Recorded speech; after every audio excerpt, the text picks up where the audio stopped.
Team Trump billed it as the interview of the century. But no sooner had millions of listeners logged on to hear Elon Musk's so-called conversation with the former president, the site crashed. Musk claimed it was a cyber attack. It was certainly embarrassing for the tech billionaire to botch a seemingly simple live stream, but it eventually got going some 40 minutes later. And this is really aimed at kind of open-minded, independent voters who just trying to make up their mind. But from the outset, it was clear there'd be no fresh appeal to new voters, just a rerun of the same old truculent Trump. Like we're having a great conversation right now. Kamala wouldn't have this conversation. She can't because she's not smart. You know, she's not a smart person, by the way. There was no pushback. Instead, Musk was only too happy to dive right in, having controversially endorsed Trump to run for president last month in the immediate aftermath of an assassination attempt on the former president's life.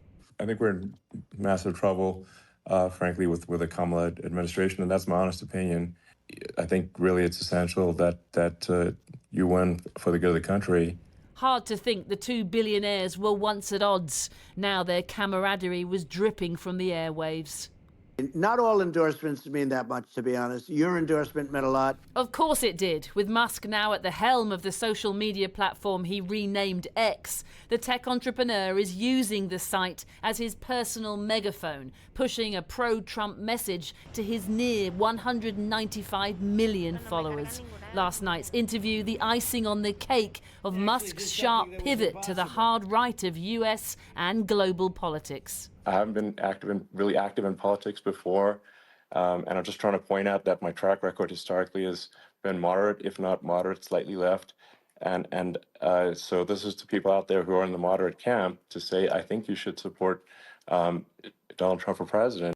President Trump has a gift of being able to make news and steal the spotlight. And so I think that going into an unconventional setting, even with the glitches, definitely was in Trump's brand of reaching out, and everyone was talking about it.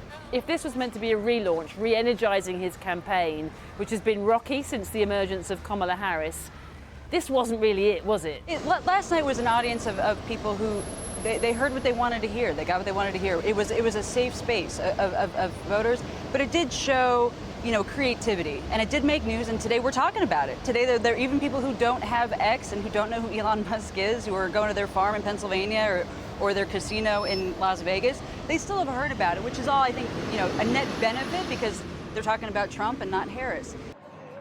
That might be true for today, but Trump will need to do a lot more than chat with Elon Musk on X to dent the huge wave of enthusiasm around Kamala Harris. But their conversation last night does graphically illustrate one thing. The most influential social media network, beloved by politicians and pundits, has well and truly lurched to the right.